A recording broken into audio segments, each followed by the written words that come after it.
Bueno, muchas gracias a todos por asistir y vamos a dar la bienvenida a este sexto coloquio de investigación que organiza la Dirección Ejecutiva de Investigación y Posgrado de la Universidad Rosario Castellanos. Mi nombre es Emiliano García y seré quien modera esta mesa titulada Derechos Constitucionales y Justicia para las Comunidades Indígenas, que pertenece al programa de Maestría en Derecho Indígena. Y bueno, esta mesa está conformada por dos docentes comentaristas, a los cuales tengo el honor de presentar. El doctor Roberto Lara Domínguez es licenciado en Derecho y licenciado en Publicidad y Relaciones Públicas, con líneas de investigación en Derechos Humanos, Política Educativa e Innovación Docente. Actualmente egresado del doctorado en Investigaciones Económicas y Sociales de la Universidad Veracruzana. Buenas tardes, doctor. Muchas gracias, buenas tardes. Buenas tardes. Y contamos también con la presencia de la doctora Leticia Sánchez García. Ella es doctora en Antropología por el Centro de Investigaciones y Estudios Superiores en Antropología Social. Cuenta con diversas publicaciones en revistas indizadas. Es coeditora de libros, docente a nivel universitario y sus líneas de investigación van desde el feminismo, género, políticas públicas, interseccionalidad, interculturalidad y metodología. Bienvenida, doctora. Y bueno, además de los comentaristas, en esta mesa se encuentran estudiantes que expondrán sus avances de trabajo terminal y que en un momento voy a presentarles. Pero antes les explico la dinámica del trabajo. Consiste en que cada estudiante tiene un máximo de 10 minutos para realizar la presentación de sus avances de investigación y una vez que terminen, los comentaristas tendrán 10 minutos también para realizar las retroalimentaciones que consideren pertinentes. Les recuerdo que no hay réplica por parte de los estudiantes y que la retroalimentación la deben revisar, analizar y considerar con sus respectivos docentes, directores de trabajo terminal. Y bueno, sin más, iniciamos la mesa con la presentación de Adelaida Cap-Chan. Ella es estudiante de cuarto semestre y presenta su trabajo titulado Las mujeres maya hablantes de Yucatán y sus derechos constitucionales reconocidos. Adelante, Adelaida, por favor.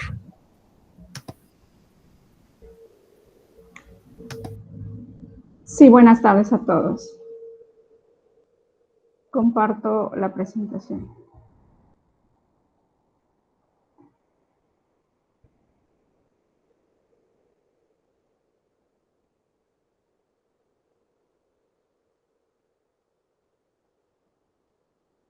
Bueno, no sé si logran verlo. Sí, se ve. Sí, sí. Gracias. Se ve muy chiquita, lo pongo a pantalla completa. Yo creo que sí, en modo exposición. Ok, a ver si me lo acepta. ¿Ya se ve mejor?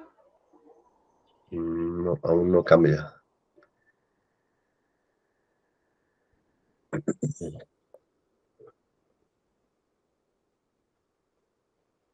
Ah.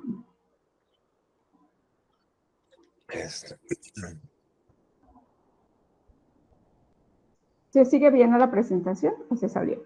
Se salió, ahora ya no. Ah. Bueno.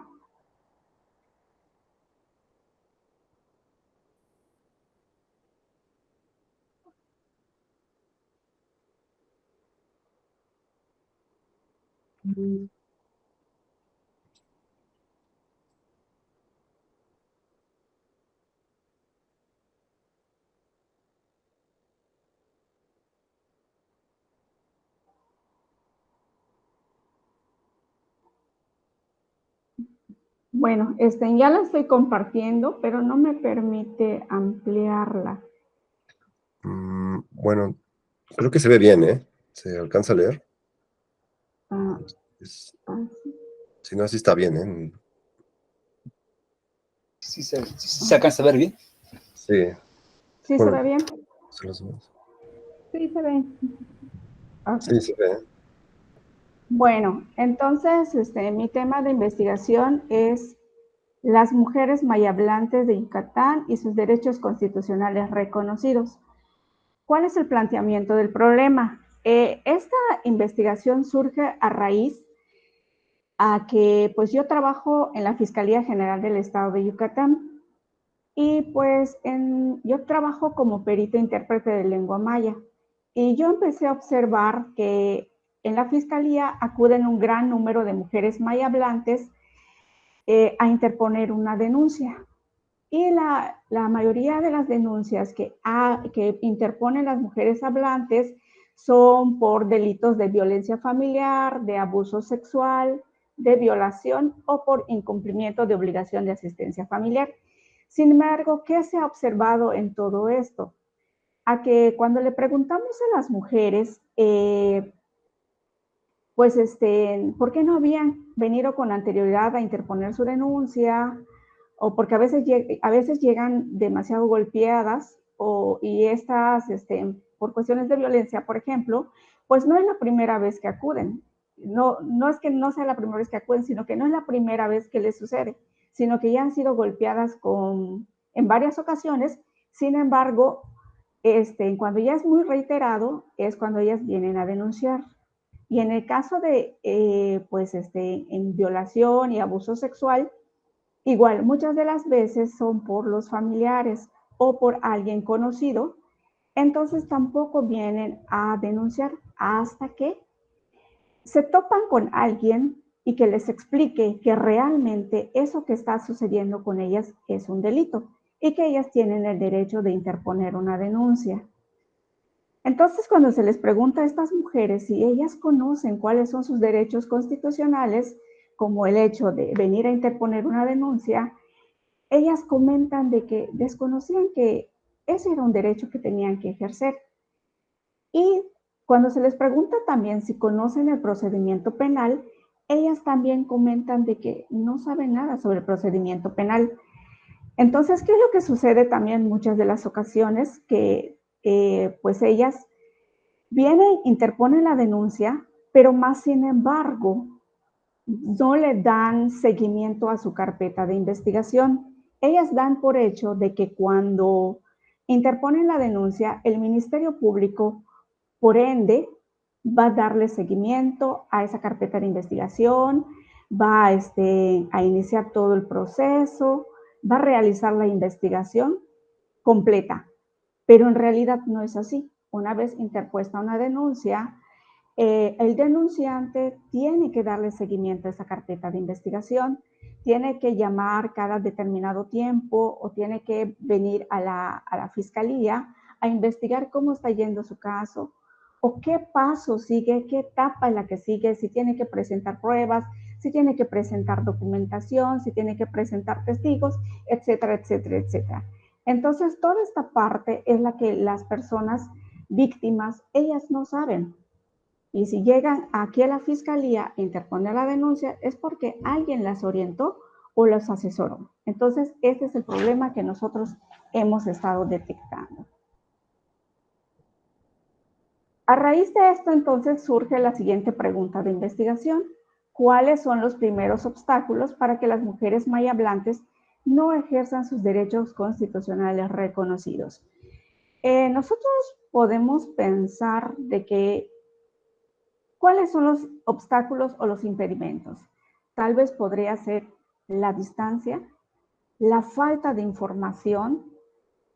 ¿A qué me refiero con esto? De que no hay campañas de información en donde les den a conocer a estas mujeres indígenas cuáles son sus derechos, pero que sean campañas realizadas en su lengua materna. Y también otra cuestión que pudiéramos pensar es que pues estas mujeres muchas de las veces no saben leer ni escribir. Entonces, es muy difícil conocer sus derechos y otras de las cuestiones que podrían ser es que es muy difícil accesar a los medios de información. Y también podría surgir una siguiente pregunta de investigación. ¿Cuáles son las experiencias de las mujeres maya hablantes ante los delitos denunciados? ¿Qué es lo que ha pasado cuando llegan a la fiscalía o cuando llegan al Centro de Justicia para la Mujer, que forma parte de la fiscalía? ¿Cómo ha sido ese trato hacia ellas? ¿Cómo se ha resuelto su situación? A lo mejor interpusieron la denuncia, pero nunca obtuvieron una respuesta favorable, nunca hubo ahora sí que una sentencia, nunca hubo una resolución, todo se quedó en stand-by, nada más perdieron el tiempo. Todo eso es lo que nosotros también queremos averiguar, investigar en todo esto. Entonces, ¿cuáles son los objetivos? El objetivo general de esta investigación es identificar los principales obstáculos de las mujeres maya hablantes de 3 municipios del estado de Yucatán para ejercer sus derechos constitucionales, con la finalidad de implementar acciones para su reconocimiento como actores políticos. Es decir, de los 106 municipios del estado de Yucatán, nosotros, en mi caso, solamente pues identificaré 3, que es donde se cometen más este número de delitos en estas mujeres, y con esos 3 municipios trabajaré para poder implementar acciones y de reconocimiento para que ellas se vuelvan actoras políticas. Y los objetivos específicos que se derivan del objetivo general es pues seleccionar los municipios maya hablantes con mayor índice de delitos penales en los delitos ya antes mencionados, que es el de violación, abuso sexual, violencia familiar, e incumplimiento de obligación de asistencia familiar, y a través de la revisión de datos estadísticos oficiales para visibilizar esta problemática. O sea, estos datos estadísticos se los tendré que solicitar al Ministerio Público de la Fiscalía o al Sistema Nacional de Seguridad Pública. Y otro de los objetivos es explorar las experiencias del ejercicio de derechos de las mujeres maya hablantes a través de narrativas y entrevistas para la identificación de las problemáticas más graves. Esta es la manera como se piensa trabajar, que a través de narrativas y entrevistas iremos explorando todo esto, cuáles han sido las experiencias de estas mujeres, ya sea viviendo estos delitos o cuando ellas vienen a interponer denuncia porque han sido víctimas de estos delitos. Y un tercer objetivo surge en sistematizar la información obtenida para la comprensión de las principales limitaciones de las mujeres maya hablantes en el ejercicio de sus derechos. Es una vez obtenida la información a través de las narrativas y entrevistas, entonces nos toca sistematizar la información, procesar todos estos datos para ver cuáles son las principales limitaciones que tienen estas mujeres que les impide ejercer sus derechos constitucionales. Y finalmente, exponer alternativas para la difusión de la información de los derechos constitucionales reconocidos, para que las mujeres maya hablantes puedan activar la ley en caso de ser necesario mediante propuestas dirigidas a resarcir los problemas más graves. Derivado de todo esto, una vez procesada la información ya realizada, el análisis cualitativo de toda la información recabada, entonces ya nos podemos ahora sí que proponer alternativas para difundir la información de estos derechos constitucionales que tienen estas mujeres. ¿Y cuál es el marco teórico en el que yo me he basado para poder realizar este proyecto de investigación? Solamente citaré algunas autoras y autores. Entre los principales, pues yo citaré a Alanis y Aparicio, que ellos dicen que señalan que las mujeres se mueven en un espacio marginal de participación política en el que abonan una campaña y aportan sus redes, pero que siguen siendo los hombres quienes toman las decisiones, de modo que las mujeres participan en actividades complementarias, pero su labor suele orientarse en los roles tradicionales de cuidado. Esto también, ¿qué nos quiere decir con todo esto? Que en años anteriores y en algunas comunidades se sigue dando esto, de que se postulan a las mujeres para ocupar algún cargo político, pero solamente son utilizadas en su momento, porque una vez ganadas las elecciones, estas mujeres son desplazadas de esos puestos que ellas ganaron y son ocupados después por hombres. Y cuando son en las comunidades también, estas mujeres mayormente se les dedica o son designadas a realizar actividades complementarias. Quiere decir que no están ejerciendo el derecho político con el cual ellos fueron favorecidas al momento de ser electas. Lagarde también nos dice, habla del dolor, miedo, impotencia y servidumbre que ocurren en el encierro de las mujeres cautivas y cautivadas en el mundo patriarcal. Hace énfasis también en la opresión de las mujeres. Por eso propone que debe de existir una antropología de la mujer que permita el desarrollo de un conocimiento y una sabiduría críticos y creativos que permitan ver a la mujer como ser humano, como ser de la sociedad y de la cultura.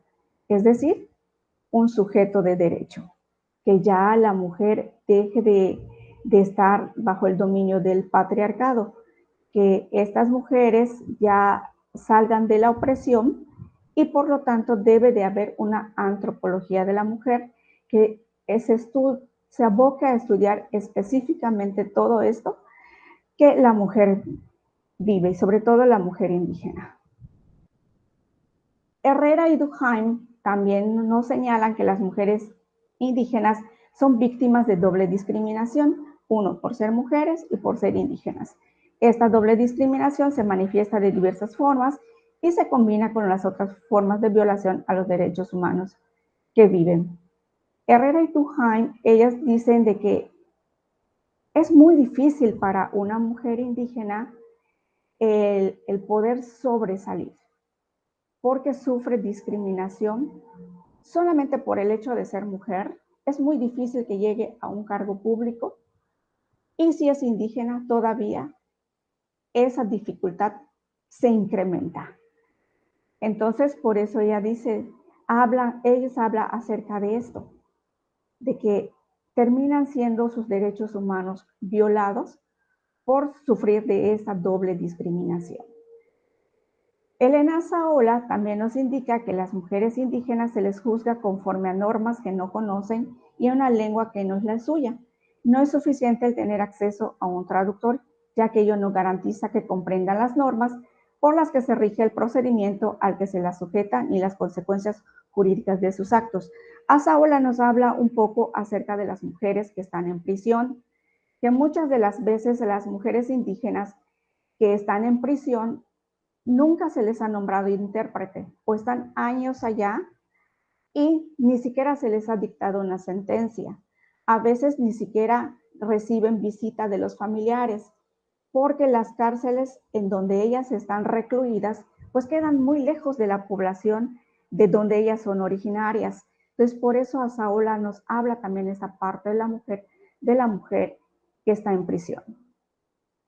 Y también mencionó a Melesio, que en su publicación de Derechos Humanos de las Mujeres Indígenas dice que en las comunidades indígenas la vida de las mujeres se rige por la costumbre, pero muchas veces esta costumbre viola los derechos humanos de las mujeres y al hacerlo se violan los derechos humanos de toda la comunidad.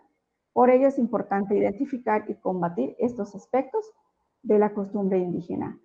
Esta persona nos habla un poco acerca de que hay cuestiones que como son llamados derechos normativos o derecho consuetudinario, que a veces en las comunidades pues es normal, se normaliza de que las mujeres pues vaya, aunque sean menores de edad, sean casadas con un hombre mayor o que haya una dote de por medio o cuando ellas sufren precisamente esos delitos de violación o abuso sexual, pues ellas realmente, pues qué es lo que sucede con ellas, de que son señaladas también por la comunidad y muchas de las veces son expulsadas. Adelaida, disculpa que te interrumpa. Sí, Un minuto para ir concluyendo, por favor. sí, voy más. Gracias. En cuanto a la metodología de investigación, pues sería un enfoque epistémico, hermenéutico. Y también me basaré en el paradigma interpretativo y utilizaré una metodología cualitativa, un paradigma sociocrítico, una metodología sociocrítica, y como instrumentos de investigación utilizaré entrevistas semiestructuradas, narrativas y grupos de discusión. Y en cuanto al procesamiento de los resultados obtenidos de estos instrumentos de investigación, pues utilizaré transcripción de entrevistas y cuadros de doble entrada. La transcripción de entrevistas pues será a través de un documento, un texto, ahí se irá plasmando toda la información obtenida, y en los cuadros de doble entrada, pues ahí se irá procesando la información recabada de cada una de los participantes para finalmente realizar el análisis cualitativo de toda esta información. Pues de esta manera concluyo. Muchas gracias. Muchas gracias por la presentación, Adelaida. Y bueno, pasamos a la ronda de comentarios y cedemos la palabra al doctor Roberto Lara. Adelante, doctor. Muchas gracias, Adelaida. Pues qué gusto saludarte y verte por acá. Gracias, maestro. Pues mis comentarios iban un poco vertidos con lo que ya vi que está ahí y que fue lo que platicamos en la última sesión de clases. Obviamente seguían como sujetos al resumen que enviaste, ¿no? Que todavía no tenía o no contemplaba todo esto. Yo lo único que te diría es que hay que hacer ahí algunos ajustes. Por ejemplo, desde mi punto de vista, tus dos últimos objetivos específicos no son objetivos específicos, simplemente son acciones que se tienen que llevar a cabo dentro de la investigación. Ahí tendríamos que repensar, ¿no? el último objetivo específico. Y posteriormente creo que en tu metodología, pues todavía tenemos que hacer algunos ajustes que tienen que ver con tus técnicas, tus métodos, tus instrumentos, y no confundir la metodología de análisis con los instrumentos para hacer el análisis, que son dos cosas distintas, ¿no? Yo, si recuerdas, en clase les recomendaba pensar en el análisis estructural de discursos, que creo que podría ser manejable. Eso podrías trabajarlo, desde ahí podrías trabajar una metodología de análisis. Y los instrumentos, bueno, sí serían esas matrices que propones y todo esto que nos comentas, ¿no? Pero pienso, bueno, tú sabes que a mí me gusta esta idea de recuperar las experiencias de las mujeres, creo que es muy valioso. Esta parte de los obstáculos me parece una pregunta muy pequeña para lo que la investigación podría arrojar. Creo que los obstáculos van a salir al contar con las experiencias, o sea, al poder recuperar las experiencias, los obstáculos tienen que salir porque tendrías que, a partir de lo que ellas te cuenten y de lo que ellas te narren, tú puedes inferirlas, vamos. No creo que tenga que ser una pregunta específica. Pero bueno, como bien he comentado en otras ocasiones, todo esto es decisión tuya y de tu director o directora de tesis, ¿no? O sea, al final es también guardar el respeto hacia sus investigaciones. Simplemente es la intención de aportar desde otros puntos de vista. Entonces, bueno, creo que con eso yo podría cerrar mi comentario. Muchísimas gracias. Gracias, doctor. Gracias, doctor. Y ahora cedemos la palabra a la doctora Leticia Sánchez. Adelante, doctora.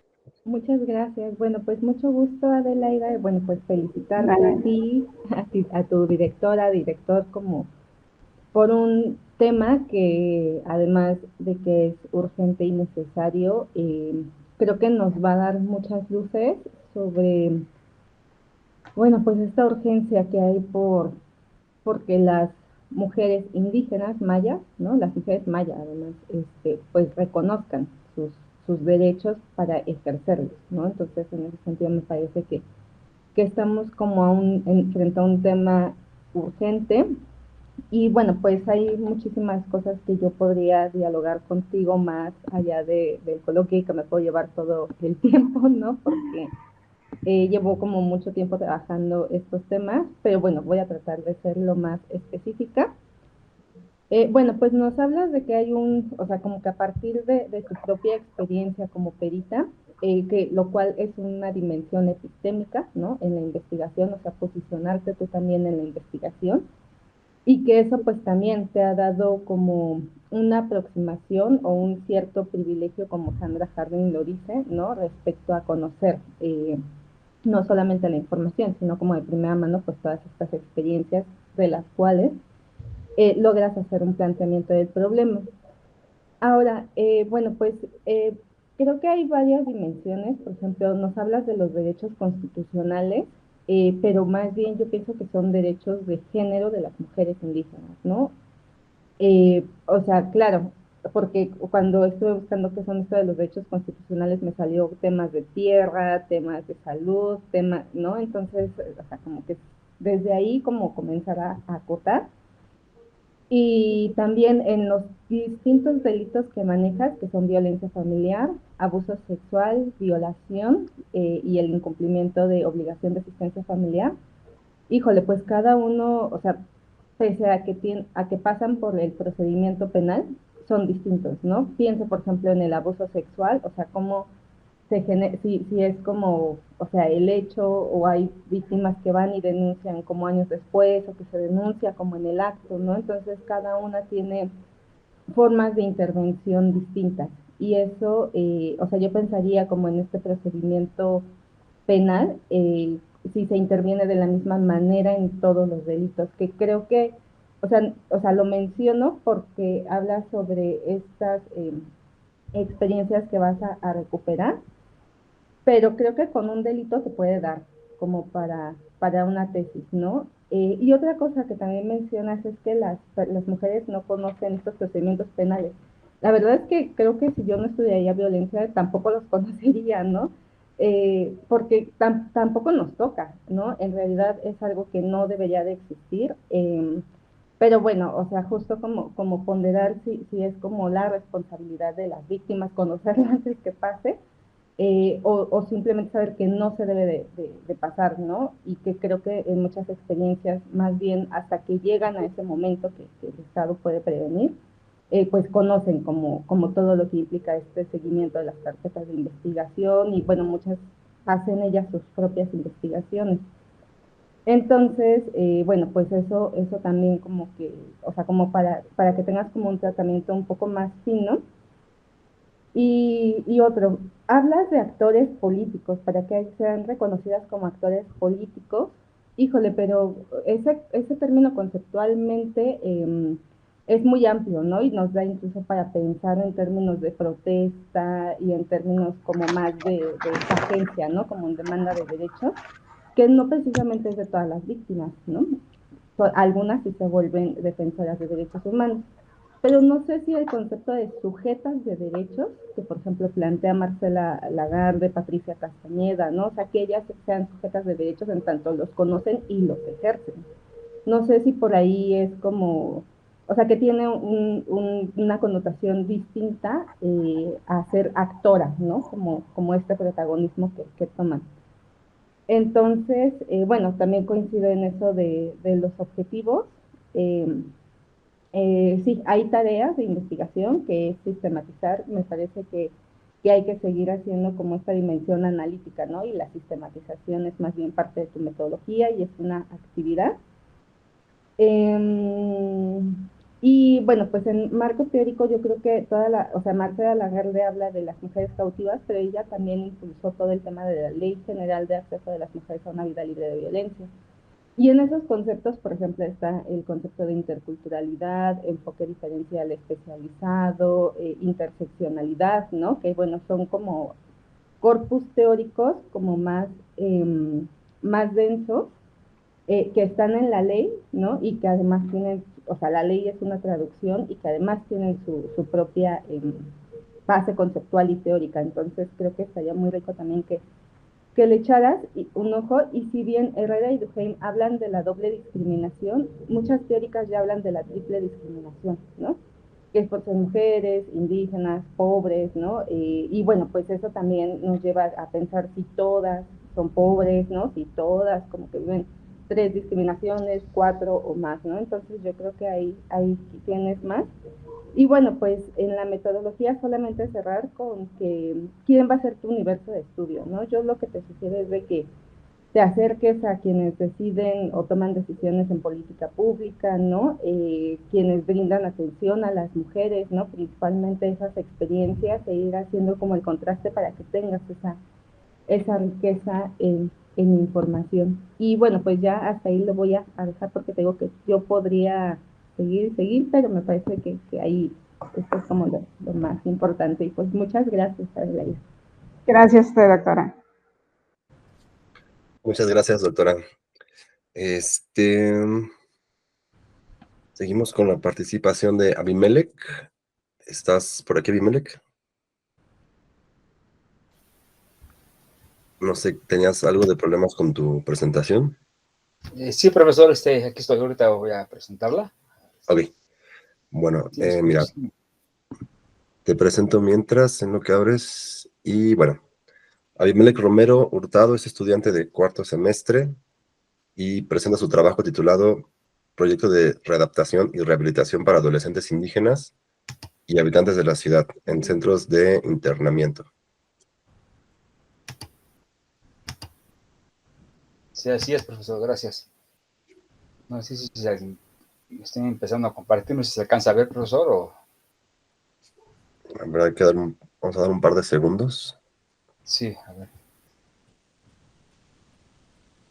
Creo que sí, ¿eh? Sí, ¿lo ven los demás? Sí, todo bien. Ok. Ok. Entonces, igual y no es necesario ampliarla, ¿verdad? O como gusten. No, A ver, voy a si intentarlo. genera algún problema, no, está bien así. No sé si se alcanza a ver un poco mejor así. Sí, bueno, yo la veo muy bien. Creo que también los demás. Entonces, si Ah, bueno. gustas empezar. Sí, es que... Bueno, otra vez, porque... Sí, bueno, como el profesor me presentó, mi nombre es Abimelec Romero Hurtado y soy estudiante del cuarto semestre de la maestría en Derecho Indígena. Actualmente yo presento un proyecto de adaptación e integración de adolescentes indígenas en la Ciudad de México. Esto lo enfoco en la inquietud de hace 6 años, desde que participo en un programa social en esta misma Ciudad de México. Yo soy exactamente de la ciudad, exactamente muy cerca de lo que es la colonia Morelos. Y este trabajo va enfocado principalmente en la colonia de Tepito, la que es en el barrio de Tepito de la colonia Morelos, en estas calles principalmente. También tengo un proyecto también relacionado con esto, en otras zonas como la Merced, la Guerrero, la Morelos, pero ahorita me voy a enfocar principalmente, como ya me habían comentado algunos profesores, que lo enfoque exactamente en un determinado zona, por así decirlo, zona geográfica. Este es mi título de presentación. ¿Por qué lo baso en esta zona? Bueno, actualmente yo también me dedico un poco a la parte de la docencia y la parte jurídica en materia penal en el Estado de México también, en la Ciudad de México. Y aquí lo que yo busco, he encaminado, me he dado cuenta, es más que nada el gran crecimiento de adolescentes que están, bueno, que están un poquito en desmedida, bueno, en cuestiones de problemas con la delincuencia, por así decirlo. Entonces, la idea principal de este trayecto es el rezago y la deserción escolar, pero también va enfocado en la integración. Actualmente yo lo enfoco en una ley que se llama Ley Nacional de Sistema Integral de Justicia Penal para Adolescentes. Esta ley maneja 3 grupos etarios, principalmente grupos de 12 a 14 años, que la pena no puede exceder de 1 año y en ningún caso puede ser privativa de la libertad, de 14 a menos de 16, que es 3 años de prisión, y de 16 a menos de 18 años.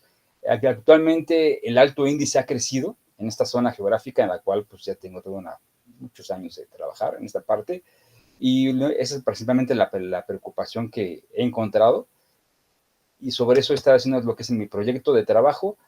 Y ya había presentado anteriormente un poquito de la parte de la introducción y esta parte de el hecho histórico sobre esta zona geográfica, y actualmente también tengo lo que le llaman, bueno, he hecho con algunos profesores ya algunas tareas, y intereses, por ejemplo, manejo esto de las zonas de los problemas donde se podrían encontrar con mayor alto índice. Y bueno, no sé si alcanzo a ver aquí esta parte. Disculpa, Y por Abimelec, ejemplo, sí, disculpa que te interrumpa. Creo que no se están pasando las diapositivas. Bueno, yo no veo, escucho como que cliqueas, pero no sé los algo de demás. esto sí se ve. Sí, ya se empieza a ver. Bueno, mejor no lo comparto, no lo comparto en la parte, así sí se ven, ¿verdad? Sí, esta zona de árbol de problemas, ¿no?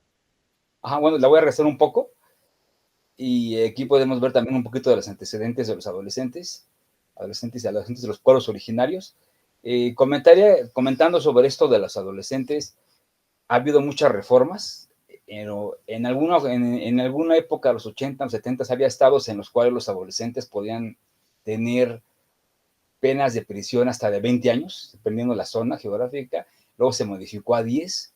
luego se ha modificado. Actualmente la pena máxima, como lo había platicado hace un momento, la pena máxima para un adolescente de 16 a menos de 18 años es exactamente de 5 años, ¿no? No hay otra modalidad, es lo máximo en los 32 estados, y sobre eso también baso en reformar tan solo esta ley que no tiene un solo apartado relacionado con adolescentes y adolescentes indígenas, sí con adolescentes, pero no con adolescentes indígenas, y también sobre los centros de internamiento, que haya un reglamento interno para adolescentes indígenas, pero detallado. Entonces baso prácticamente en eso este proyecto de trabajo, y aquí encuentro un poquito de mecanismos como lo que estoy presentando en esta parte, como este árbol de problemas que he encontrado en la parte, en esta zona geográfica, también la integración de adolescentes en esta parte de la Ciudad de México, y voy basado también en qué propongo. Bueno, propongo también un programa estructural de grupo de profesores docentes que puedan incursionar como brigadas especiales a cada uno de estos centros de readaptación,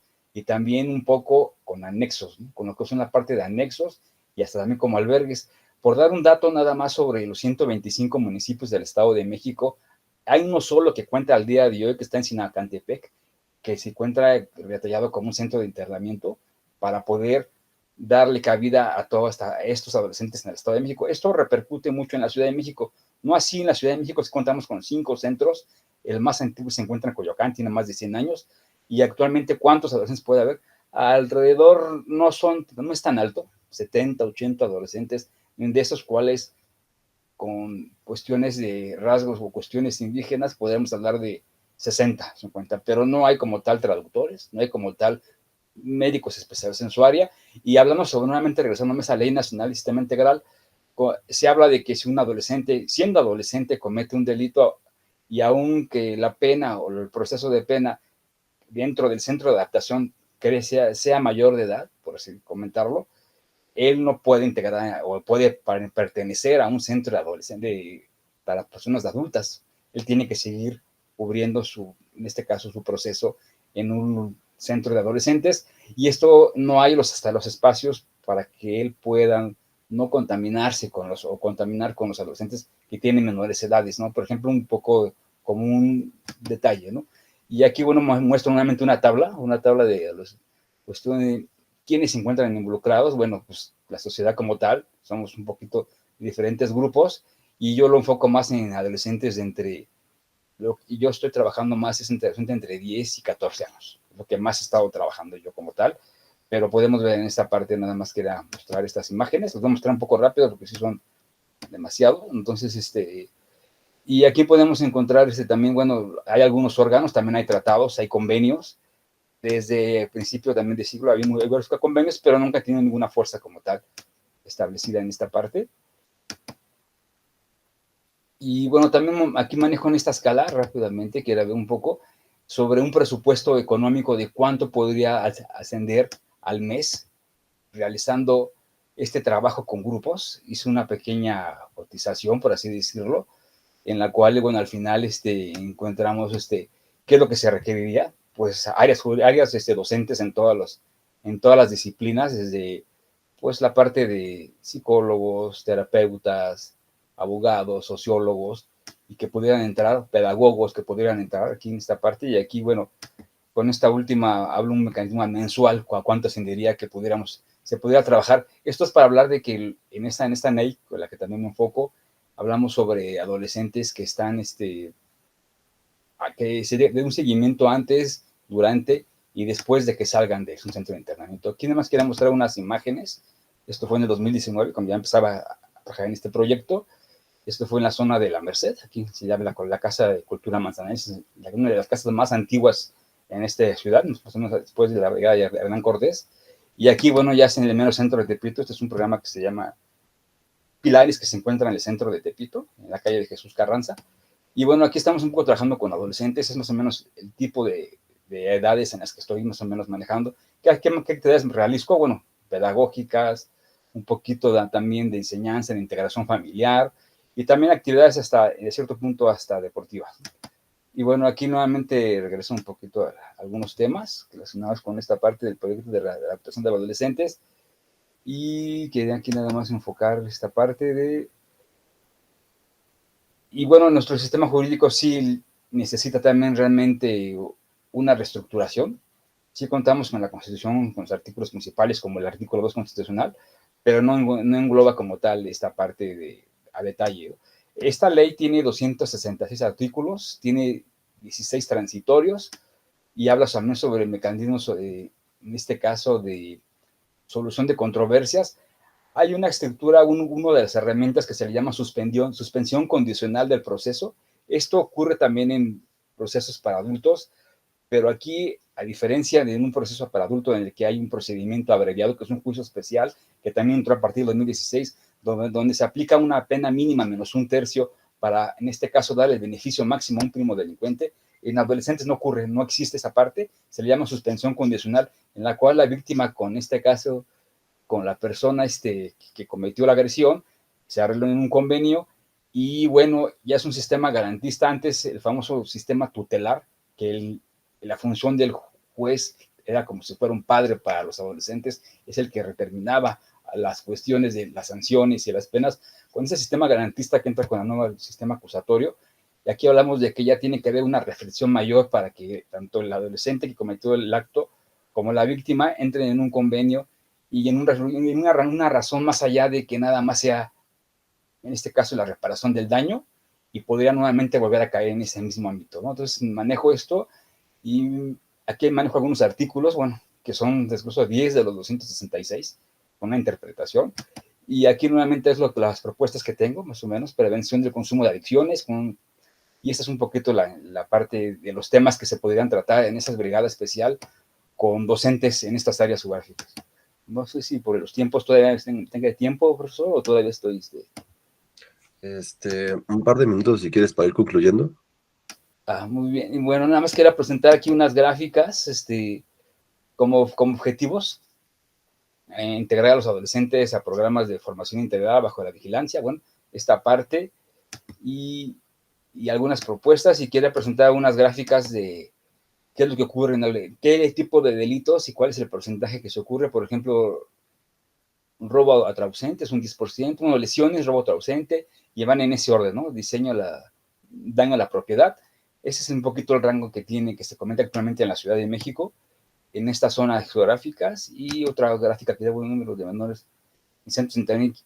En algunos estados, ¿cuántos adolescentes se encuentran internados? Bueno, podemos ver que la Ciudad de México sí está entre los primeros lugares. También el Estado de México, que lo tenemos aledaño, que es también muy, muy, muy enorme, muy grande. Y quería ver nada más este porcentaje de inculpados. Bueno, es un poquito nada más presentar estas gráficas como parte un poquito de los avances que he realizado. No he dado la oportunidad, tengo entre algunas entrevistas y tengo algunos otros proyectos, pero sería así como que a grosso modo lo que estoy realizando con este trabajo de presentación para una futura titulación, de obtención del grado. Será más o menos lo que tengo, profesor. Ok, muchas gracias, Abimelec, por la presentación. Y vamos a la ronda de comentarios. Cedemos la palabra a la doctora Leticia, por favor, doctora. Bueno, pues muchas gracias. Bueno, pues muchas felicidades a Abimelec por llegar hasta aquí y a quien te dirige.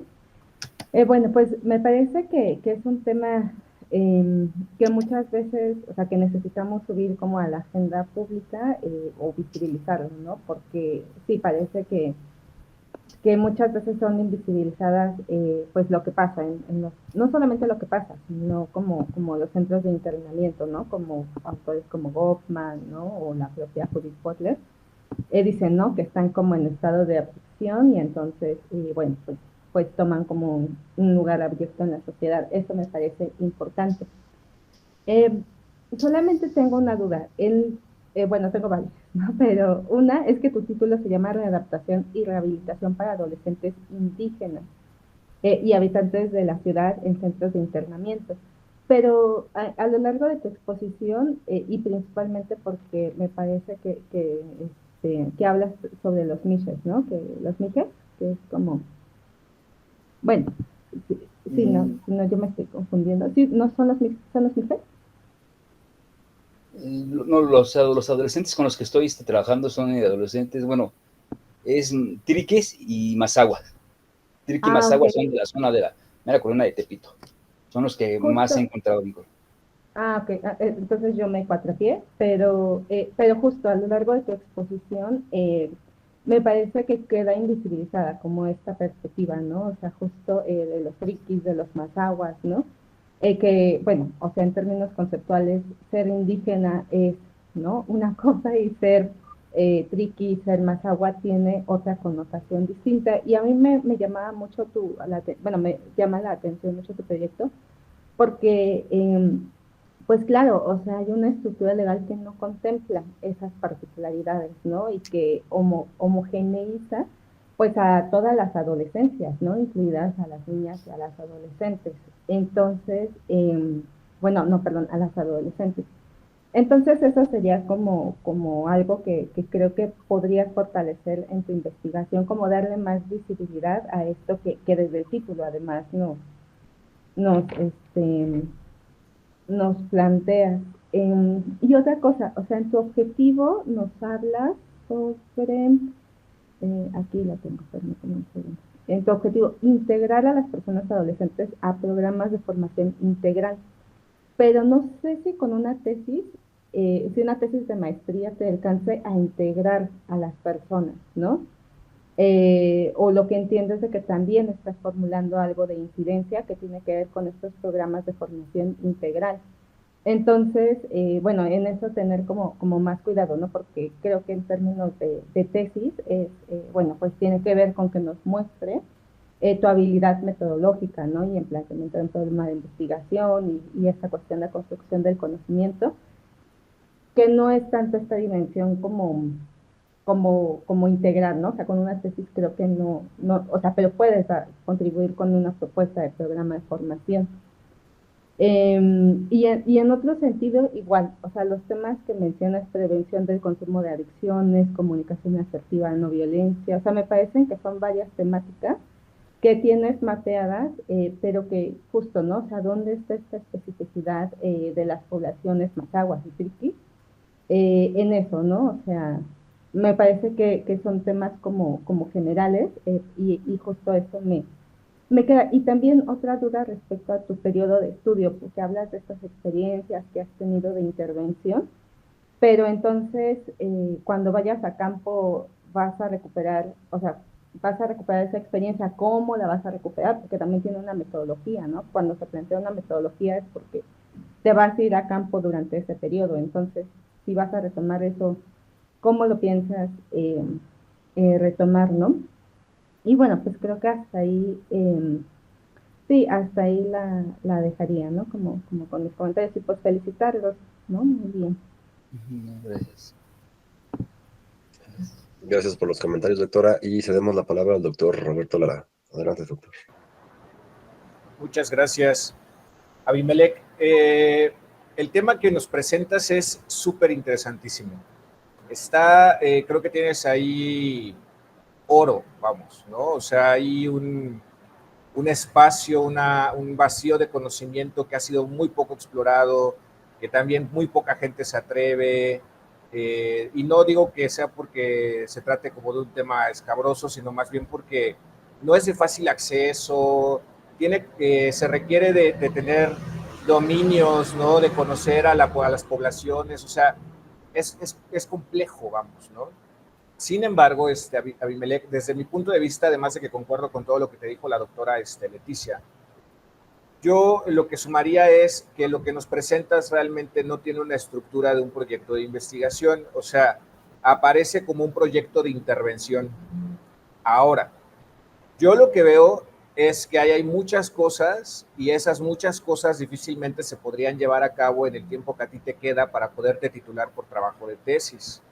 Entonces, tal vez se trata como de hacer un viraje, ¿no? Yo lo que visualizo como potenciales para tu trabajo son dos cosas. Una, que hagas realmente un proyecto de intervención, una investigación-acción, en donde puedas reportar desde la objetividad cómo cambian las cosas desde que tú llegas e intervienes con todo esto que nos cuentas, ¿no? Con los deportes, con las pláticas, con todo esto, qué cambios hay. Y eso podría ser interesante. Creo que además es algo que podría ser realizable en el tiempo que te queda. O la otra, que creo que a mí me llamaría mucho más la atención, es que intentes elaborar una investigación-acción participativa en donde recuperes las experiencias y las narraciones de estos niños, niñas y adolescentes sobre lo que implica estar en estos procesos. O sea, porque ahí creo que, y eso te lo voy a dejar para que tú lo reflexiones, Abimelec, pero al estarte escuchando, yo escuché todo lo que tú consideras que es la solución. O sea, todo lo que tú crees que va a resolver los problemas que nos cuentas, que además son problemas sociales, no son realmente un problema de investigación. Entonces, desde este punto de vista, si tú lo piensas, lo que estás haciendo es imponer una respuesta desde tu propia excepción. Pero no le hemos preguntado, o por lo menos no nos lo contaste en tu exposición, qué es lo que estos niños necesitan, lo que estas niñas necesitan, ¿me explico? ¿Qué es lo que ellos y ellas piden o piensan?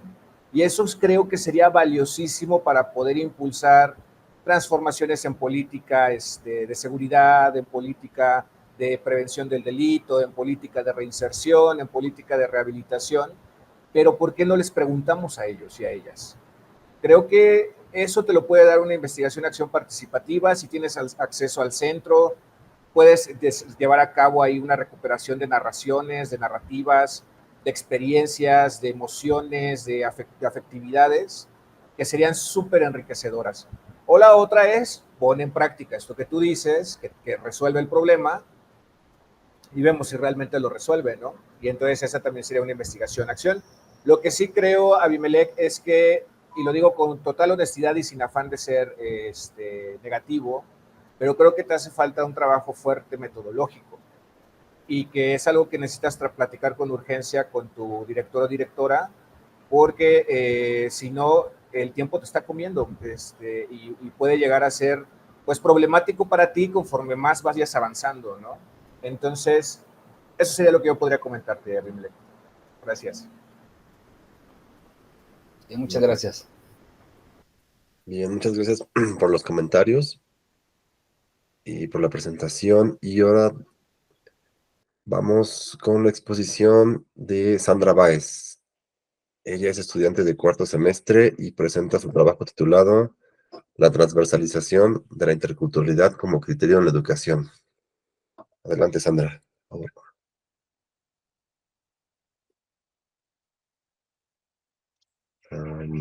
Sandra.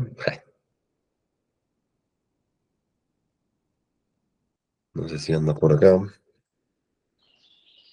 Sí, no sé si se escucha, es que como que perdí la conexión. Ah, ok, sí, sí, no te preocupes, perfecto. Ya es mi turno, ¿verdad? Sí, Sí, perdón.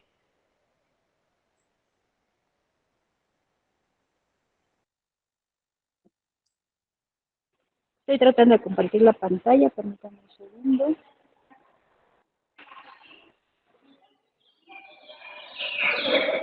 No sé si se ve lo que estoy proyectando.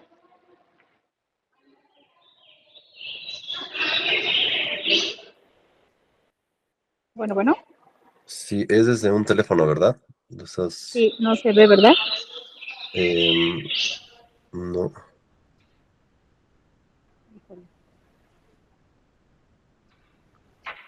a ver, ahí como que quiere. Dice que quiere entrar a la pantalla, pero no sé por qué no la quiere. Se ve ya una presentación. ¿Ya se ve? Ah, sí. Sí, Ustedes me dicen, ¿eh? A ver, voy a tratar de empezar a compartir la presentación.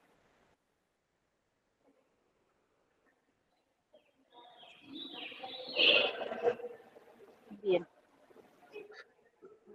No, ¿verdad? No se ve. es que no se ve como en modo presentación, sino... Abajo, en la parte de abajo, bueno, por lo menos a mí me parece que tiene como algo fijado y no sé si puedes expandir pantalla. La pantalla, a ver. Es que se ve como la pantallita del celular. Sí, ajá, Ya, se ve muy pequeño, a ver. pero Ahí está. ahí. ¿Los demás se alcanzan a ver? Más o menos. ¿Sí? ¿O la hago un Sí poco? se ve. Sí, pues, Sí, perfecto. ya estaría bien. Muy bien, bueno, pues buenas tardes, mi nombre es Sandra Báez, como ya me hizo favor de presentarme nuestro maestro, y yo voy a presentarles los avances que tengo sobre mi trabajo de tesis, que en realidad la modalidad que yo escogí es una modalidad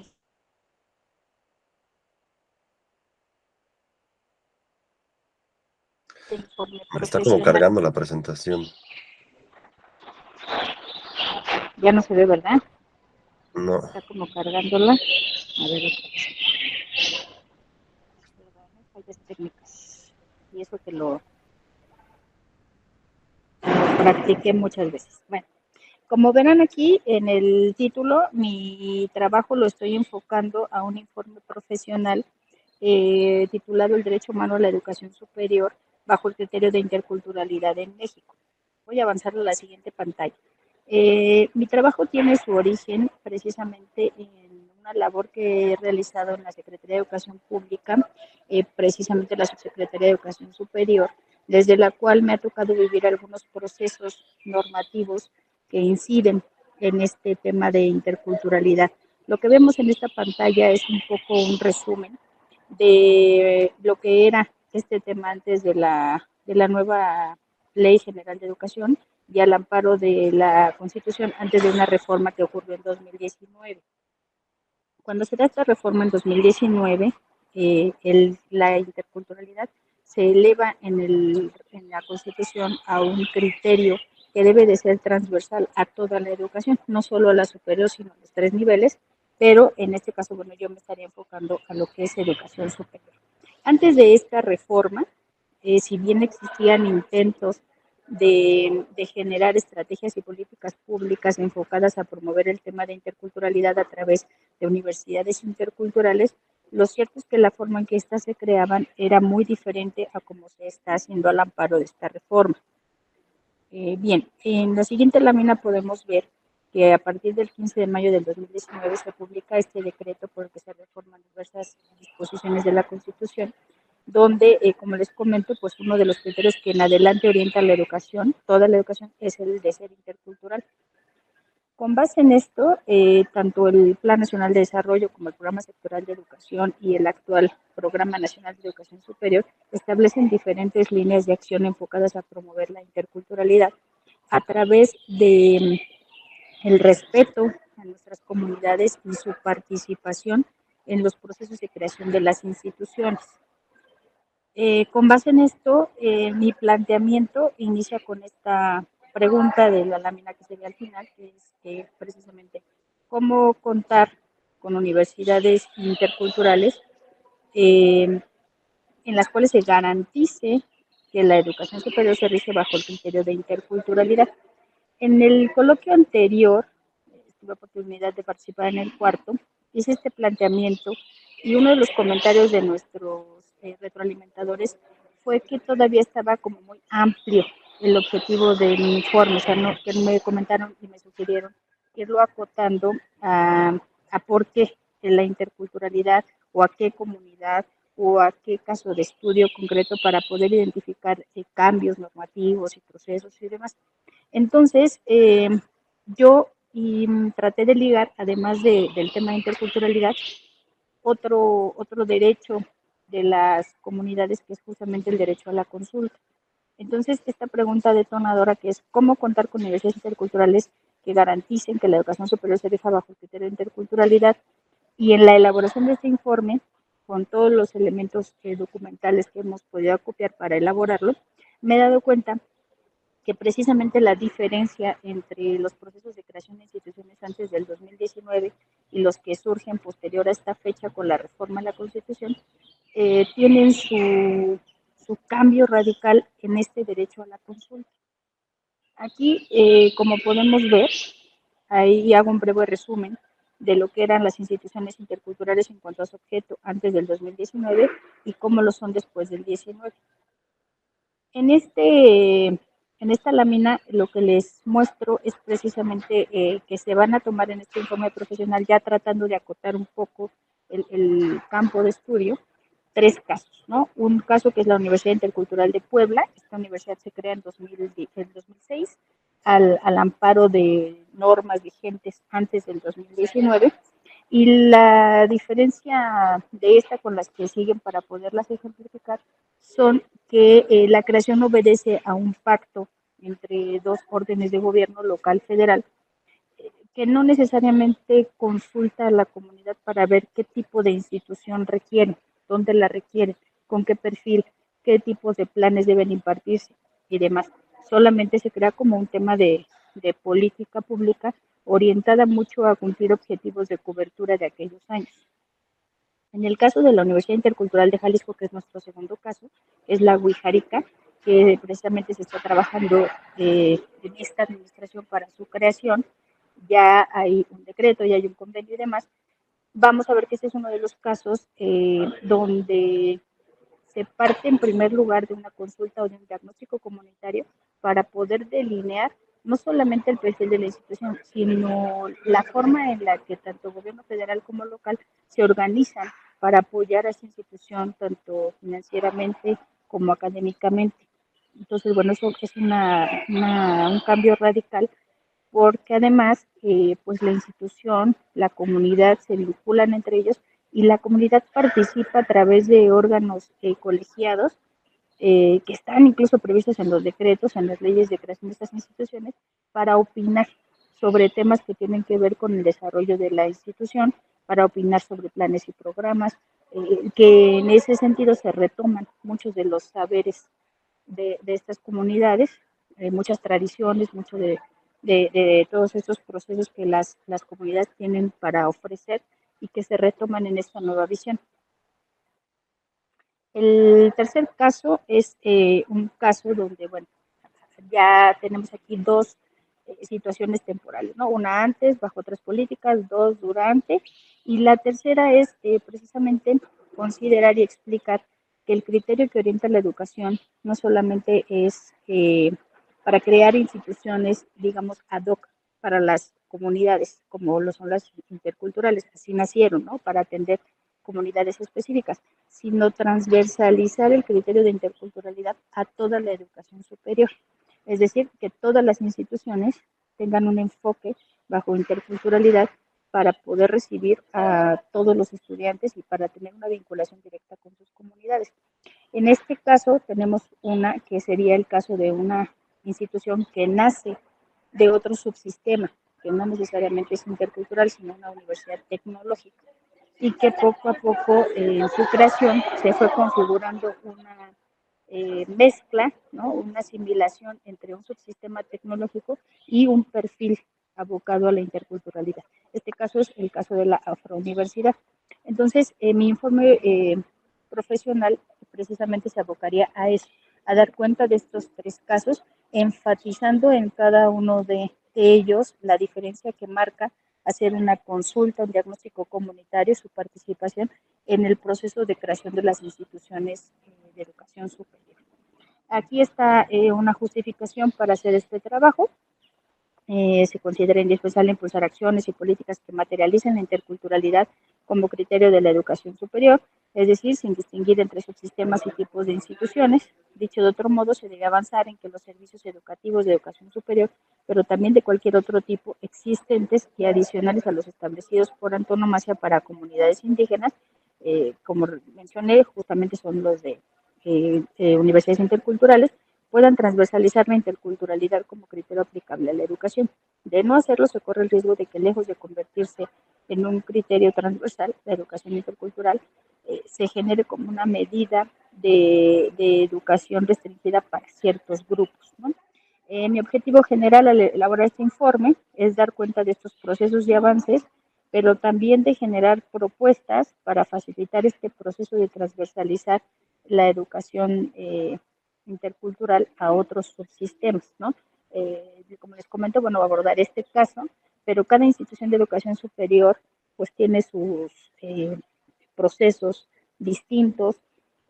Transversalizar este enfoque implica irnos a tratar de identificar un camino que sirva para muchos casos en muchas entidades federativas, no solamente para estos en concreto.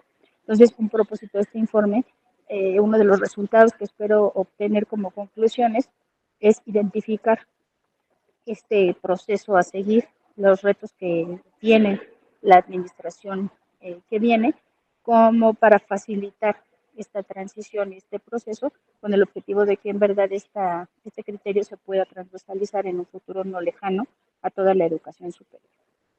Mi marco conceptual, bueno, pues la perspectiva sería epistemológica porque partimos de la teoría constructivista de acuerdo con Patricia Bautista.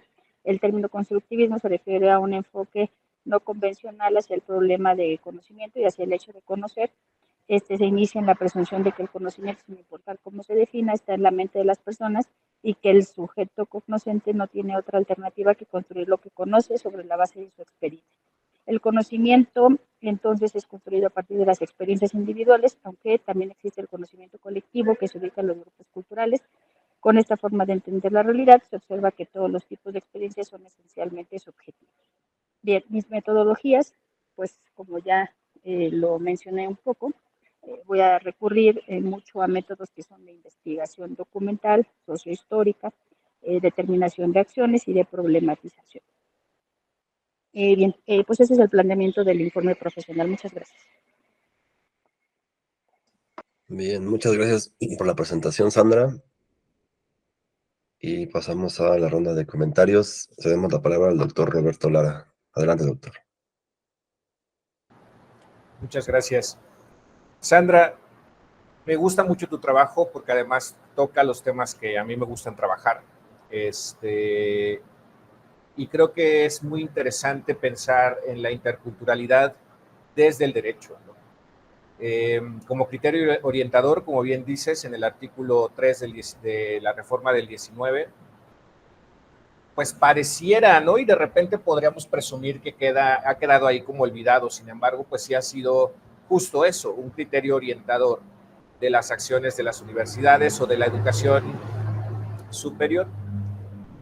Yo lo que quiero abrir la participación diciéndote y diciéndoles, yo creo que a todos y a todas las compañeras presentes, que no confundamos nuestra investigación, nuestro trabajo de investigación con la llegada a un puerto. Es decir, el trabajo de investigación no es tener una propuesta, no es voy a hacer tal proyecto, no es voy a obtener tal cosa. La investigación se realiza para poder construir o generar un conocimiento y a partir de ese conocimiento que nosotros recuperamos, construimos, logramos, podemos hacer un montón de propuestas, pero si nosotros salimos pensando en, es que yo voy a proponer cambios en la ley, bueno, pues entonces, ¿para qué haces toda la investigación? Pues puedes hacer los cambios, proponerlos, aunque eso no signifique que realmente estén justificados en algo, ¿no? La investigación es para construir un conocimiento, para llenar un vacío del conocimiento, encontrar algo que no sabemos, ¿no? Y es ahí en donde está el valor de una investigación. No porque las propuestas no sean valiosas, pero son como el plus que damos en los procesos de investigación, ¿no? Entonces, a partir de esto, yo quisiera decirte, comenzar, ¿no? Ya pensando en tu trabajo de investigación, tal vez haga falta replantearse esa pregunta de investigación. El hecho de que tú te preguntes si las universidades interculturales materializan a la interculturalidad, pues de entrada, incluso como está redactada, si tú obtienes una respuesta de sí o no en tu pregunta, pues una vez que llegas a ese sí, se acabó la investigación, y una vez que llegas a ese no, se acabó la investigación, ¿no? Entonces necesitamos obtener o generar, mejor dicho, una pregunta que nos dé amplitud, no amplitud en lo que vamos a investigar, sino en las respuestas que podemos obtener. Ahora, escuchando todo esto que nos platicabas, aquí hay cuestiones desde lo jurídico que habría que pensar, ¿no? O sea, por ejemplo, ya la Suprema Corte de Justicia de la Nación emitió resolución sobre que viola el derecho a la igualdad el tener dos sistemas paralelos.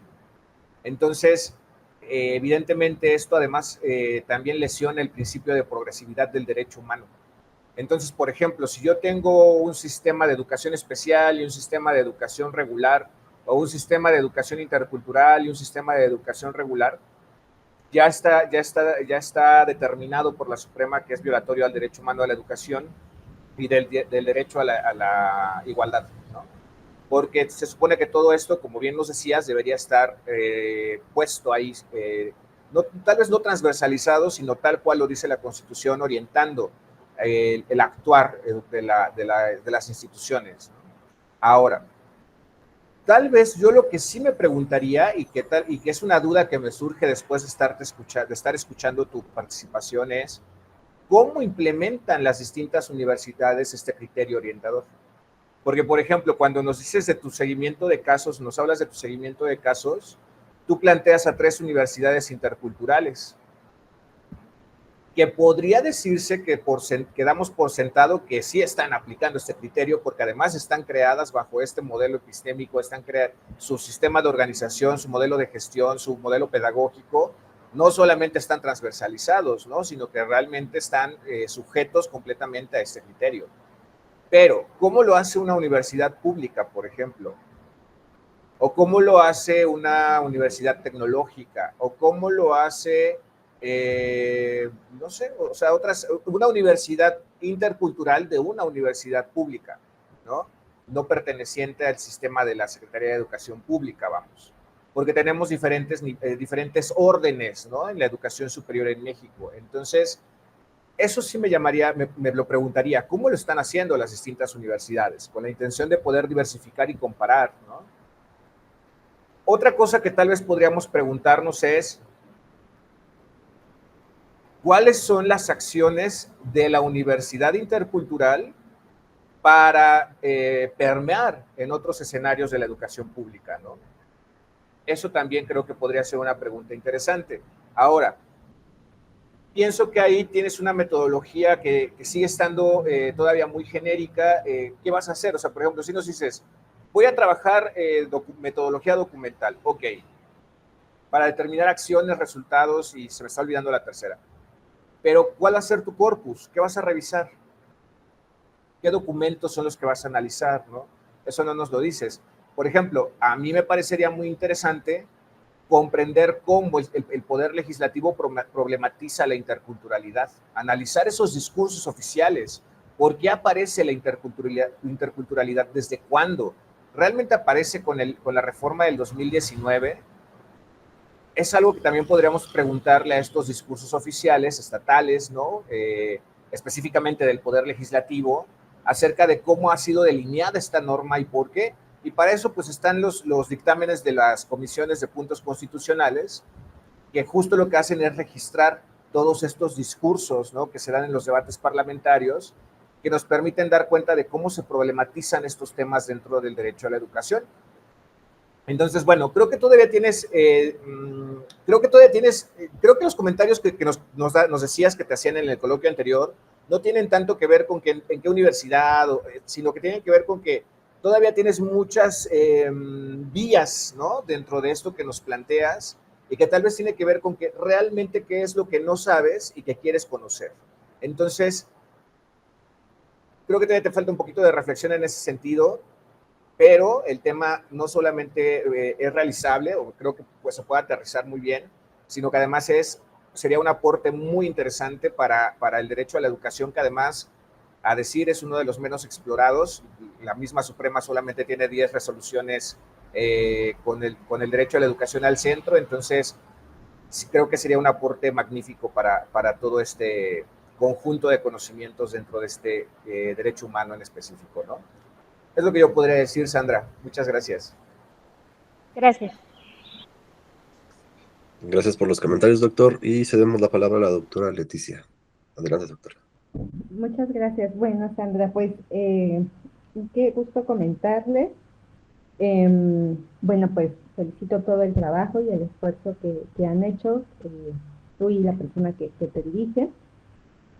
Bueno, pues me parece que también coincido con lo que señala el doctor Roberto, es un tema muy necesario y bueno, pues que urge atender en cuanto desde este enfoque de la interculturalidad que cada vez aparece más en estos marcos de derecho, ¿no? En los marcos normativos, pero muchas veces como que aparece ahí en la ley, y toda la interpretación que se hace respecto a la ley me parece que es otro paso. Y algo por lo que quisiera comenzar es que creo que es necesario que se sitúen desde el lugar donde están produciendo conocimiento en tanto su disciplina, ¿no? Que es maestría en Derecho Indígena. Y creo que con los comentarios que vierte muy bien el doctor Roberto, pues retomar como esos artículos, todos esos instrumentos, pues nos va dando más luz para entender cómo esta pertinencia desde esta maestría donde están, ¿no? Entonces, bueno, en ese sentido sí me parece que hay que problematizar como el tema de la interculturalidad en la educación superior. Lo único que me genera como dudas es cuáles son los criterios para que elijas estas distintas universidades, ¿no? Y principalmente porque solamente mencionas la interculturalidad, la intercultural de Puebla, eh, pero, por ejemplo, el marco normativo local y federal son distintos, ¿no? No sé cómo, o sea, si en los tres has revisado, has tenido como la oportunidad de revisar qué es lo que, cómo se entiende conceptualmente la interculturalidad, qué diferencias hay si están como bajo el federal, no sé, o sea, como esas cuestiones como más finas. Y otra cosa que a mí me llama la atención y que lo recuperas muy bien en tu exposición es que parece que se hacen estas universidades como en respuesta a cierto sector, cuando lo ideal es que sea una perspectiva transversal, ¿no?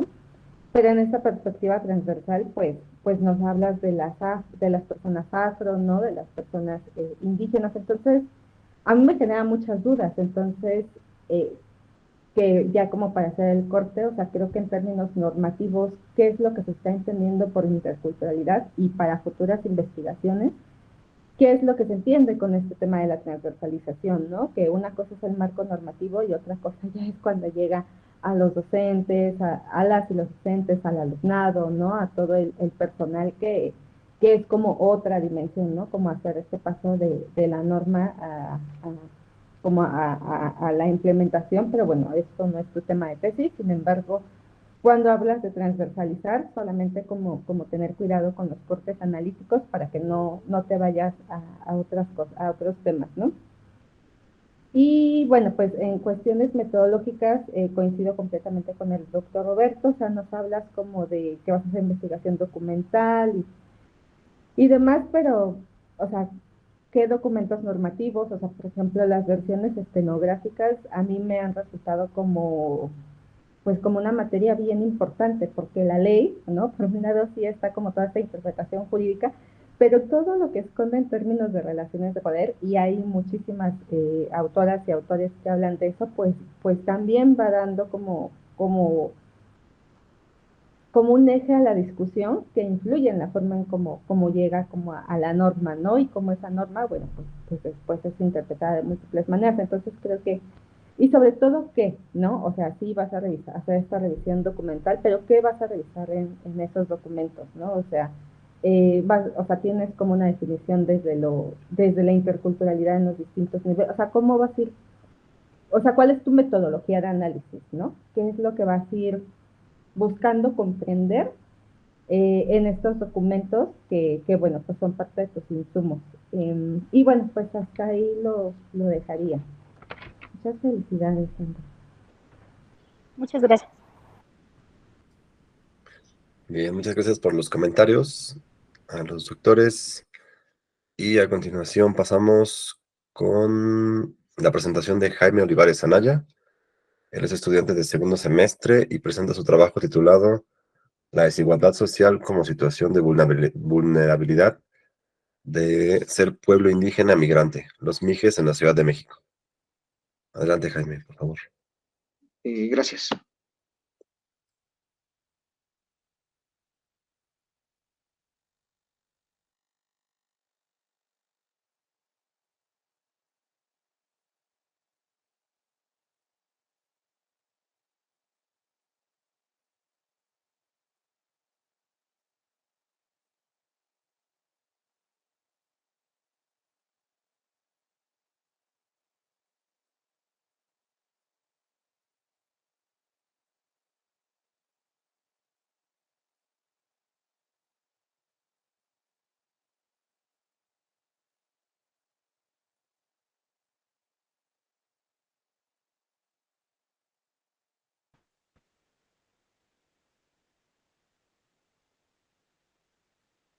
No escucho nada, pero no sé si soy yo.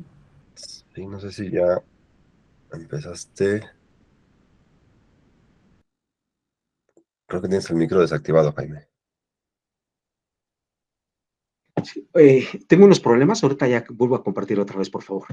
Ok, sí.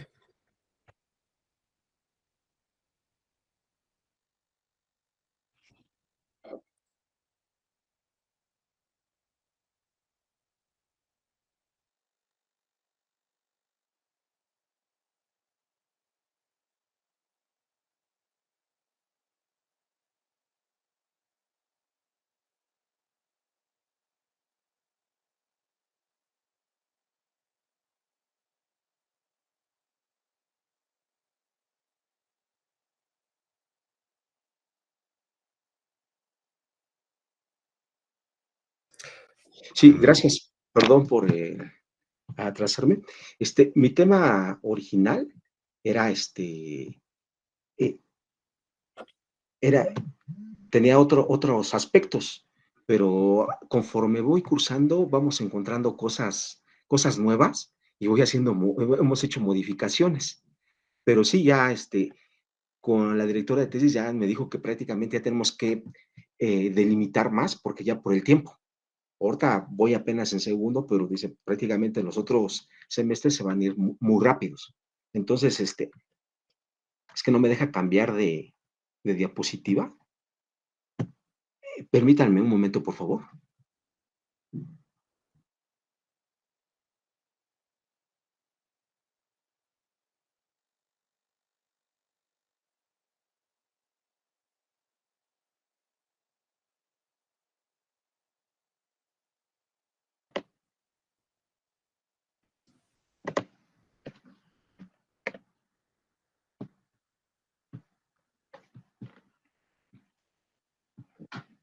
Sí, sí me escuchan bien.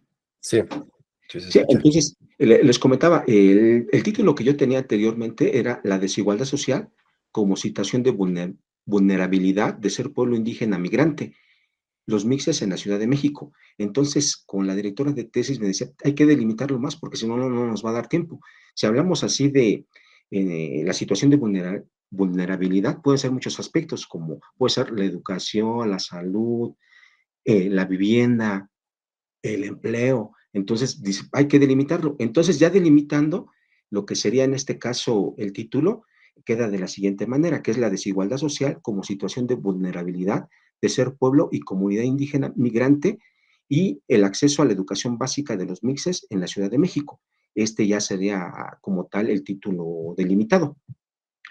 En lo que se refiere al planteamiento del problema, aquí prácticamente tomo como referencia la migración que tenemos en la Ciudad de México de muchos pueblos, pero en especial tomando como referencia a los mixes. Yo tomé como referencia a los mixes por ser un pueblo que me llamó la atención, un pueblo guerrero de hace mucho tiempo, cuando ocurrió en este caso la conquista, que fue el único pueblo, uno de los únicos pueblos en los cuales no pudo haber un control total de ellos, de los españoles. Por eso me llamó la atención de este pueblo. A los mixes en la Ciudad de México se les pueden catalogar como un grupo atrasado, que en este caso los menosprecian o los hacen menos. Entonces, ¿por qué no puede? Yo veo en las calles a muchos niños que luego andan en los cruceros pidiendo dinero o vendiendo o vagando. Entonces, y la escuela, pues, ¿qué está pasando con ellos, no? ¿Por qué no pueden acceder a la escuela? Entonces, eso es lo que me interesa.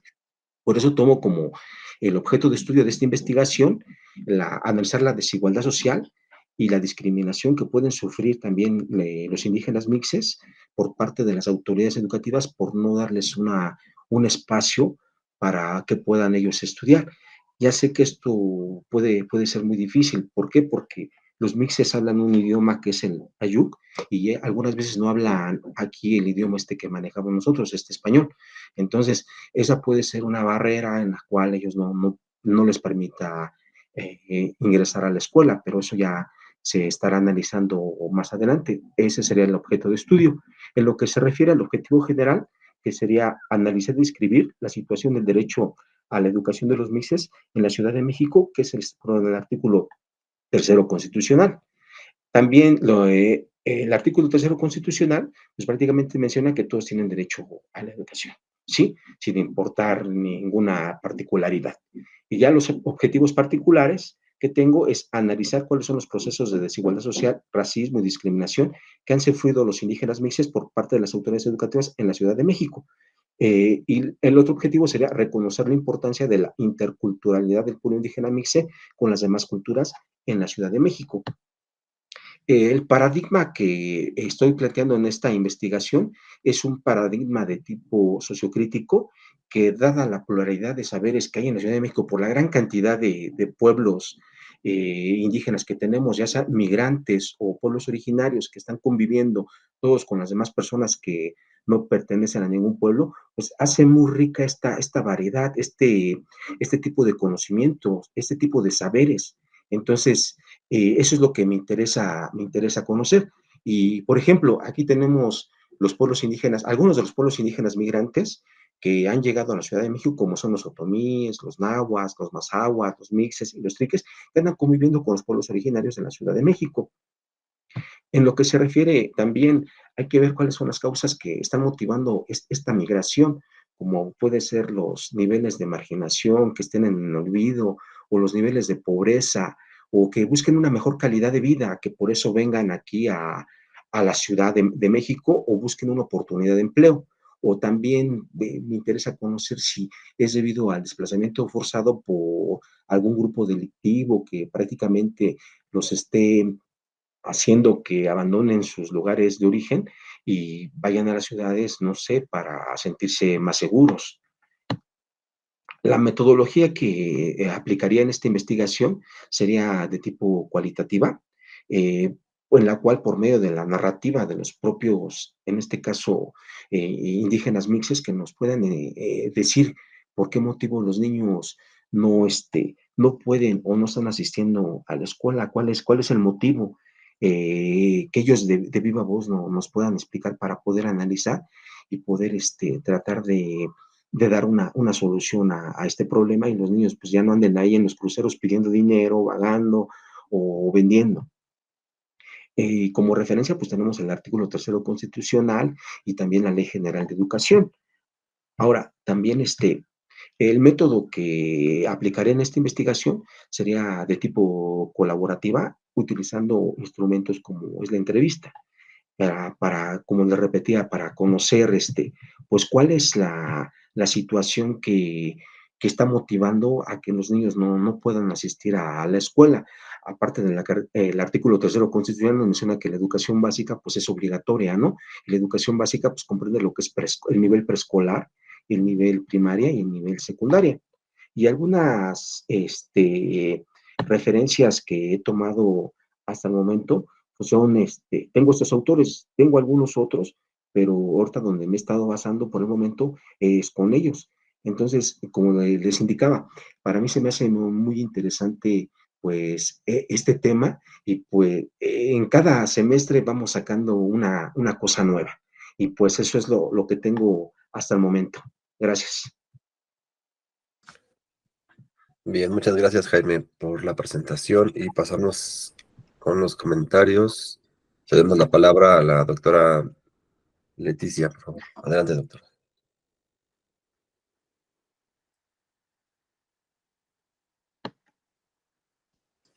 Micrófono. Muchas gracias por permitirme comentar. Y bueno, pues Jaime, me agradezco mucho que hayas llegado a la presentación, pues señalando dónde hicieron las acotaciones, porque justo iba a comentar eso, ¿no? O sea, la vulnerabilidad es todo, ¿no? O sea, es muchas cosas, incluso la desigualdad social, ¿no? Pero que ya, bueno, hayan llegado a esta cuestión de ser pueblo indígena y comunidad migrante en el acceso a la educación, bueno, pues nos da otro punto de partida para el tema de los comentarios. Algo que quisiera señalar es que estás con una población muy particular, ¿no? Que, pues, y ya entendí por qué me cuatrapié hace rato con el otro proyecto, que son los mises. creo que hay una percepción de ser indígena que está asociada a la vulnerabilidad, ¿no? Pero en términos de etnias, hay diálogos internos. O sea, por ejemplo, o sea, los mijes tienen como cierta caracterización. Tengo más presente a los triquis, ¿no? De quienes dicen que son salvajes y un montón de cosas como tremendas.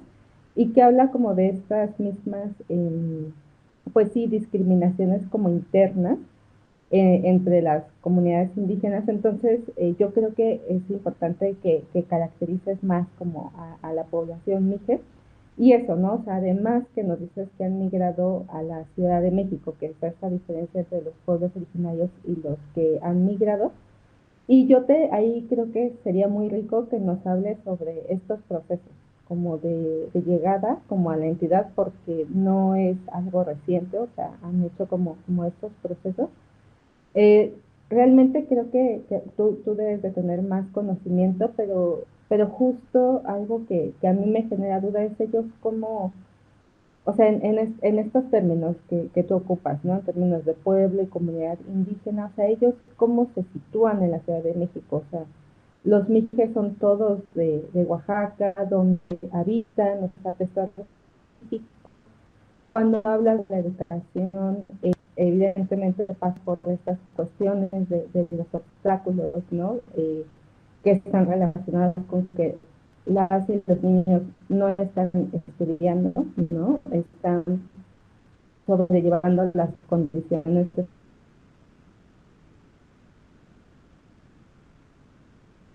subsistencia que les implica llegar a otro lugar.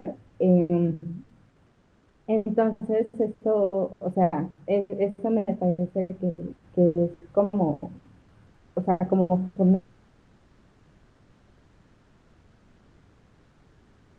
fundamental, ¿no? Y ellos y ellas, ¿dónde están habitando? O sea, y eso me lleva a más interrogantes, porque entonces este derecho a la educación es en términos de acceso, ¿no?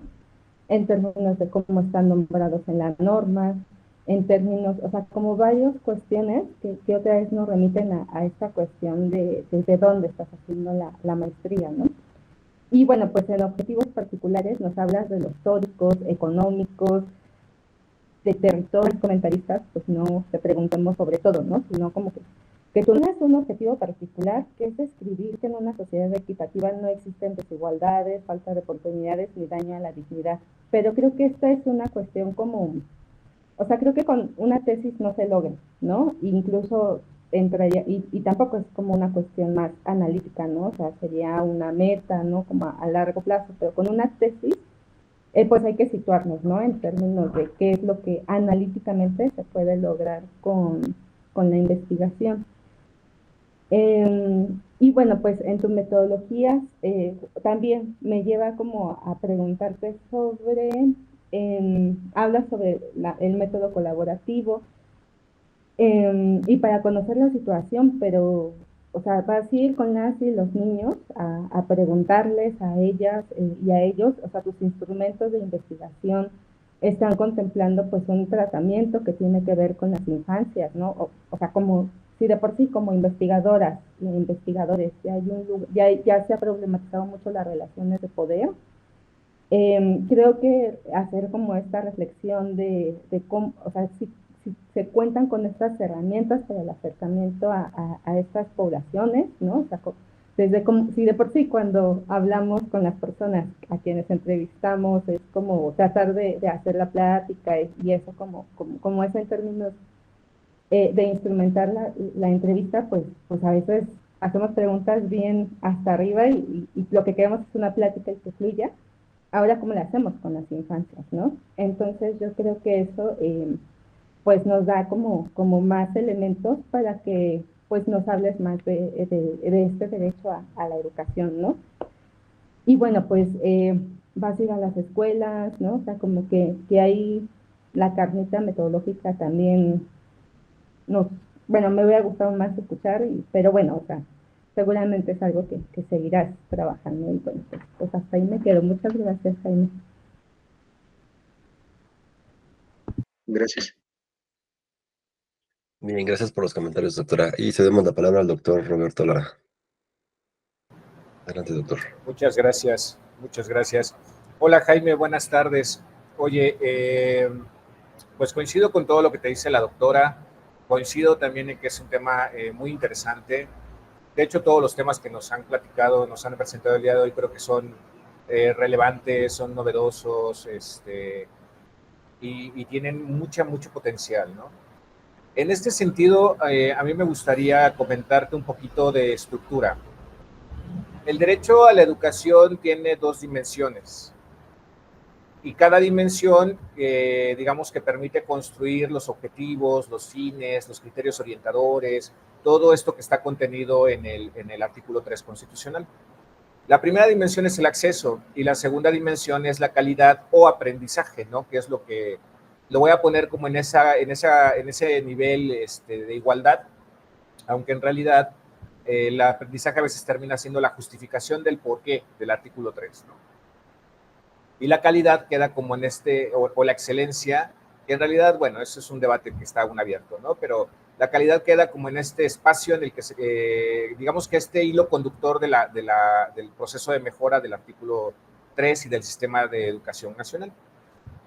En este sentido, si tú te das cuenta, adecuadamente tú planteas en tu trabajo, ¿no? el acceso a la educación. Quiere decir que tú solamente vas a trabajar con una de las dimensiones del artículo 3, que es el acceso, la parte de la cobertura, que es en donde más se ha estado enfocando la política educativa.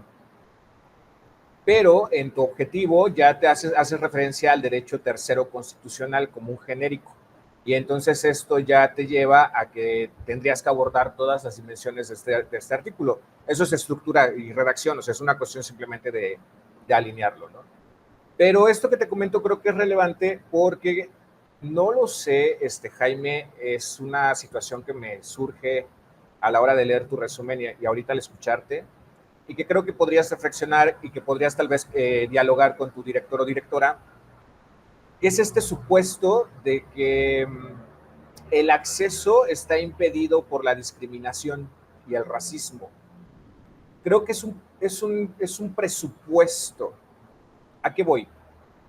Pienso que a la hora de que nos vamos al campo, ¿no? O yo me imagino que a la hora de que vayas al campo, pues te vas a encontrar con muchas causas a la hora de dialogar con las partes. O sea, quizá, por ejemplo, un director de escuela te va a decir, bueno, lo que sucede es que los papás llegan sin INE, o el niño no trae su acta de nacimiento, y pues yo cómo lo doy de alta en el sistema, porque el director tiene que hacer una alta en un sistema en donde piden el registro de todos estos documentos o un montón de cosas, ¿no? O cuando el director o la directora te dicen, bueno, lo que pasa es que el niño no habla español, entonces si yo lo acepto, pues estaría cumpliendo con el requisito, pero en realidad probablemente no, pues no va a aprender nada, simplemente lo voy a tener ahí, pero no va a saber lo que se está diciendo. Y yo no tengo departamento, no tengo el área, o ni siquiera tengo un USAER como para poder trabajar con él de forma personalizada, ¿no? Porque muchas escuelas no tienen estas áreas, ¿no? Como el USAER, que en realidad tampoco sería el espacio como para un niño que no hable español, o sea, porque es específico para casos de neurodivergencias o alguna otra discapacidad que no tiene nada que ver, ¿no? Pero bueno, pensemos, probablemente podríamos enviarlo para que se trabaje con él de forma personalizada al USAER. Entonces, bueno, eso creo que podrían ser algunos de los referentes que te podrían dar los directores, ¿no? Incluso los maestros a lo mejor te dirían, no, pues es que yo no sé cómo trabajar con un niño de comunidad o de etnia, pues porque yo he trabajado toda mi vida en las zonas, ay, se me fue el nombre, son rurales y las otras, se me fue,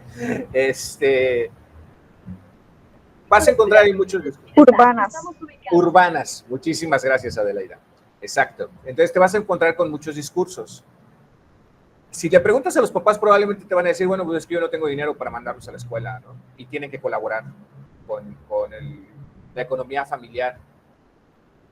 Y si le preguntas a la autoridad, probablemente te va a decir, no tengo los recursos para poder poner maestros con dominios de otra lengua, ¿no? De otro idioma. Es decir, a lo que voy es a que te vas a encontrar con muchos discursos que si bien terminan materializándose como una acción de discriminación, sobre todo cuando lo atraviesas en las resoluciones de la Suprema Corte de Justicia, y aquí hay un concepto que considero que necesitas revisar, que es el de la realización de ajustes razonables, ¿no? Que es una obligación del Estado.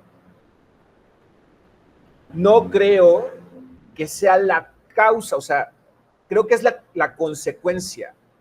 El acto discriminatorio, el acto racista, es la consecuencia de un montón de acciones que se justifican desde la manera en la que está estructurado el sistema. Entonces, pienso que bien tu trabajo podría ser descubrir, ¿no? ¿Cuáles son todas estas distintas, estos distintos discursos en torno a el por qué no se materializa el acceso a estos niños migrantes, ¿no?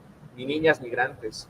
Y que entonces tú puedas llegar a esa conclusión, o sea, que ese conocimiento que nos otorgues sea justo, que a partir de todo esto, lo que se consolida es el racismo, la discriminación, ¿no? Y que hay un sector que sigue siendo discriminado y que sigue siendo excluido del sistema de educación, provocando que las brechas de desigualdad pues se sigan ampliando, ¿no? No sé si me estoy explicando, pero creo que ahí habría que, desde mi punto de vista, por supuesto, ¿no? Creo que ahí habría que moverlo, no porque sea incorrecto, sino porque en términos de investigación y de desarrollo de la investigación, tú vas a tener una mayores narrativas, mayores discursos, mayores sistemas de creencias, ¿no? A partir de plantearte eso, ¿por qué? O sea, ¿por qué se termina constituyendo este racismo? ¿Por qué se termina discriminando a estos niños y niñas? Antes de pensar que esa es la razón por la que no pueden acceder, ¿no? Porque entonces nos damos cuenta que la discriminación, o yo pensaría, ¿no? Así, igual, haciendo juicios previos, yo pensaría que esta discriminación es muy compleja. Ya te lo decía hace rato la doctora Leticia, ¿no? Simplemente la vulnerabilidad, estaríamos hablando de muchísimas cosas, las desigualdades también, son conceptos muy complejos. Y si nosotros asumimos que la razón por la que no acceden a la educación es porque se les está discriminando, estamos haciendo una afirmación muy simplista, desde mi punto de vista, ¿no? Y con todo respeto a tu investigación. Pero pienso que tal vez deberías darnos cuenta de esa complejidad.